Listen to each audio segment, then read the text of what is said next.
What I find most fulfilling is the cry of babies.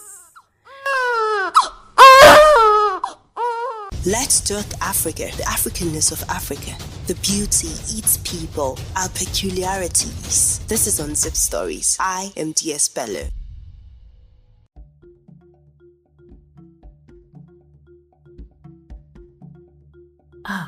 I don't think I have a tab of how many babies I've delivered. I've given birth to 1 million babies. Why didn't you leave out after that experience? That experience was the worst experience of all. National Nursing Week runs from May 8th to 14th. And this year, the 2023 Nurses Week, the theme is Nurses Make a Difference. Anytime, anywhere, and always. First of all, happy Nursing Week to all of my nurses. I wish I can mention all of your names. I'm going to try to do that at the end of this episode. So listen until the end because I'll mention your name just to celebrate you. My guest for today had to survive in war-torn areas, stayed in remote communities with no light, no water, where she has had to deliver up to 8 babies alone in one day and still have to show up for work the next day. I find her fascinating because she never gets tired, never gives up. And I love the way she talks about her job, her colleagues, and so much joy and enthusiasm. And there are so many more like her. We will explore this in this week's episode.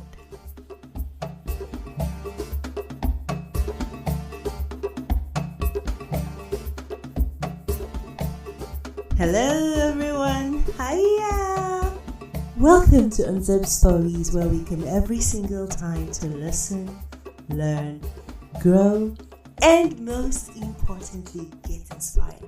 I am your host, DS Bello, and I am super excited to have this episode today because I am having it with someone really, really special. She doubles as, should I say? No, I'm not going to say it. But yes, if you're close to me, you probably have heard me mention the name Praise, or I call her TA, or you probably have seen her on any of my videos or on my status, or anyway. Yes, guys, it is Nursing Week, and I have the pleasure of having this podcast episode with my friend who is a midwife. Ladies and gentlemen, welcome to Unzipped Stories, and can we give Praise PWakulti and Unzipped Stories welcome? Yay! Okay, so let the show begin. Okay, so I'm going to ask Praise to tell us a little bit about herself, and we're going to fire her with so many questions. If you're ready, I am ready. So, hey, Praise. Hi, I'm so excited to be on Unzipped Stories. Yay! I'm excited to have this with you. So, tell us a little bit about yourself. Okay, my name is Praise Illya. I'm from Adamawa State. I'm Baza by tribe. I'm married, I'm a midwife, and I just had a baby. Yay! Okay, we're going to talk about having a baby later on this episode. Yes. Guys, imagine a midwife giving birth to a baby for the first time. I'm sure we want to hear that experience, especially what we know about midwives. Yeah, I don't want to say it, but you know what I'm talking about, right? Anyway, so, Praise. Yeah.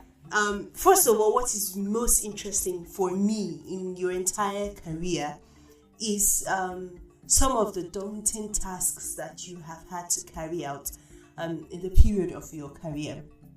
So, before we go to the question that relates with you being a midwife in a war zone, right? Like, we're going to talk about that experience, But this first question is, how many babies have you delivered so far? Wow. How many babies? I don't think I have a tab of how many babies I've delivered. It's hard to say, actually. It's hard to say. But on a rough note, like, if you're going to count, how many babies do you think you've delivered so far? Well, I can tell you that the highest babies I've delivered in a day, I can tell you the number. Okay. I've delivered like 8 babies in a day alone. 8 babies? Yes, but I actually can't keep tab of babies that I've delivered over the years. Wow, that's like how many years? You have given birth to 1 million babies? No, it's not possible. It's not possible. Not even 100,000. But I don't think I can keep. I have kept tab of that. Oh, okay. Okay, so let's talk about delivering 8 babies in a day. Yeah. Where was that, and what was the experience like for you? Okay. I think that was during we call it community experience when we're in school. We usually go for community experience in year 2. They send you to a remote village where there are no doctors and it's just you, few government staff, like primary healthcare settings. Exactly. So basically, you are the midwife in training there because you hardly see midwives there. You hardly see nurses there. You only see community health workers. Yeah. So on that fateful day, I was the only one on duty. It was a night shift, and the whole hospital was choked up. I was a student then, but when you're a student, you kind of know what you're doing. Yeah. I told them, don't worry, I got you.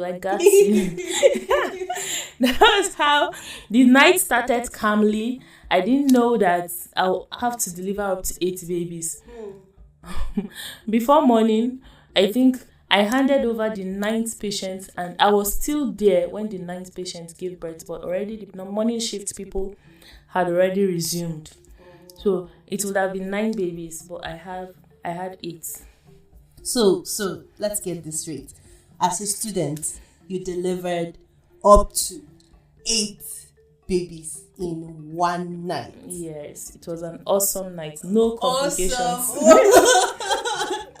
Okay, so guys, like at this point, I have to share this. So, at some point in our last year, I went over to her place where she worked, and no, not last year, but at some point anyway. So I had a reason to visit, and I wanted to have the experience of just being a midwife, right, for a night. And God, I think maybe I'll have to share my experience in one of those podcasts, because first of all, we got to the hospital and it was a slow evening, and I thought it was going to be a slow evening, like slow as usual. So we got there, and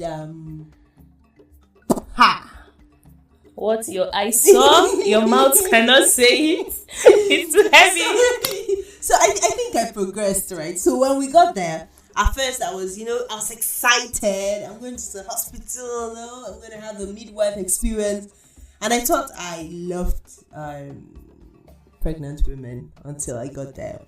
And so when I saw the first woman give birth, I tried not to faint. But now I understand why some men faint in the labor room.